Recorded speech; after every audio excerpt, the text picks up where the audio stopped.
మిగతా అన్ని రకాల ఏర్పాట్లు చేయడం జరిగింది. రాష్ట్ర వ్యాప్తంగా ఎక్కడి నుంచి వచ్చిన వారికైనా గానీ, ఎక్కడి నుంచి అక్కడికి రావడానికి గానీ అన్ని రకాల ఏర్పాట్లు కూడా సక్రమంగా చేయడం జరిగింది. స్పీకింగ్ బుక్స్ ను తిరుమల తిరుపతి దేవస్థానం చైర్మన్ వైవి సుబ్బారెడ్డి తిరుమలలో ఆవిష్కరించారు.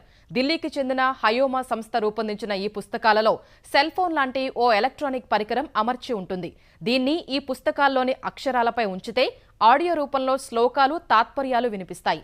భగవద్గీత సంస్కృతం, హిందీ, ఆంగ్లం భాషల్లో ఉండగా సంపూర్ణ హనుమాన్ చాలీసా తెలుగు, హిందీ, ఆంగ్లం, అస్సామీ, నేపాలీ, తమిళం, మలయాళం భాషల్లో ఆడియో వినిపిస్తుంది.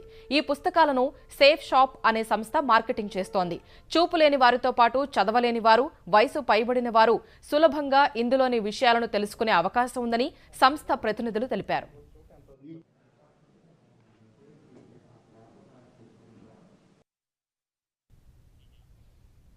రాష్ట్ర కాంగ్రెస్ వ్యవహారాల ఇన్ఛార్జ్